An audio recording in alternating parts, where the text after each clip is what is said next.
tous, je suis Lorraine, responsable communication et responsable éditoriale chez LinkedIn Talents et donc aussi au sein du cabinet de recrutement PageJob. Je suis ravie de vous retrouver aujourd'hui pour cette vidéo qui va s'intéresser aux bonnes méthodes utilisées et identifiées par les responsables P eux-mêmes pour fidéliser et fédérer l'engagement de leurs équipes. Alors cette vidéo fait suite à l'un de nos posts LinkedIn qui vous posait la question suivante.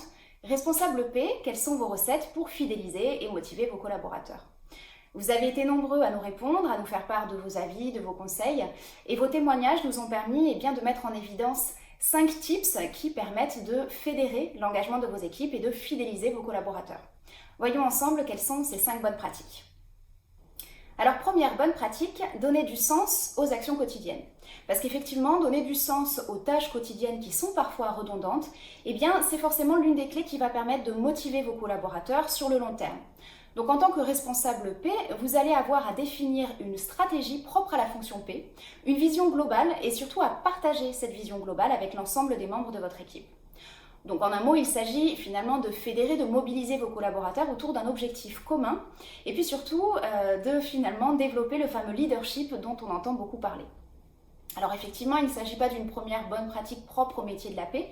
Pour autant, c'est une bonne pratique qui a nécessairement beaucoup d'importance au sein de la fonction P, puisqu'on le sait, la rareté des profils de gestionnaires de paix implique que les candidats ont souvent le choix du poste et que donc ils n'hésiteront pas à quitter un manager qu'ils considèrent peu motivant. Deuxième bonne pratique, faire preuve de reconnaissance. On le sait, la paix est un métier complexe, en constante évolution et donc nécessairement source de tension. Ce qui veut dire aussi que le besoin de reconnaissance est particulièrement important au sein de la fonction P. Alors on parle bien évidemment de la reconnaissance de l'investissement de chacun, mais pas que. La reconnaissance du travail en équipe est également importante puisque c'est ce qui va permettre à chacun des gestionnaires de paix de développer un sentiment d'appartenance à un groupe, de créer une vraie dynamique de groupe et donc de développer ce sentiment d'appartenance au sein d'une super équipe.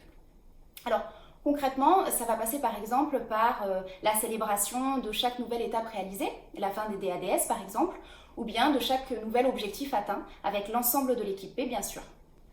Alors troisième bonne pratique, valoriser la fonction P en interne. Parce qu'évidemment, le gestionnaire de paix attend la reconnaissance de son responsable, bien sûr, mais il attend aussi la reconnaissance de l'ensemble de l'organisation. Donc finalement, augmenter la visibilité de la fonction P en interne et également montrer l'importance de cette fonction à l'ensemble de l'entreprise est tout aussi important. Ce qui veut dire qu'en tant que responsable P, vous allez aussi avoir un rôle à jouer auprès des différents départements de votre entreprise, un rôle de sponsor auprès des différentes directions et notamment auprès de la direction générale, pour montrer à la fois toute l'étendue et la complexité des missions de votre équipe, mais aussi pour montrer que la fonction P est avant tout une source d'économie et non pas un centre de coût. Quatrième bonne pratique, être à l'écoute des aspirations professionnelles de chacun. Donc oui, l'idée c'est d'être à l'écoute des aspirations professionnelles de ses collaborateurs, mais aussi de pouvoir apporter une réponse personnalisée aux besoins, aux attentes des membres de son équipe. À titre d'exemple, proposer aux gestionnaires de paix faisant preuve d'ambition, pourquoi pas un plan d'évolution de carrière. Et si les évolutions professionnelles ne sont pas envisageables en interne, pourquoi pas favoriser la montée en compétences de ses collaborateurs par la formation.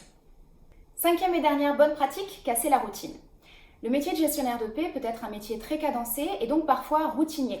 Donc l'une des solutions qui a été mise en évidence par les responsables P que nous avons sollicités, c'est de mobiliser les membres de votre équipe sur des missions RH plus transverses qui permettent de casser le caractère cyclique de certaines tâches, comme par exemple les formalités d'embauche ou encore l'élaboration des fiches de paix.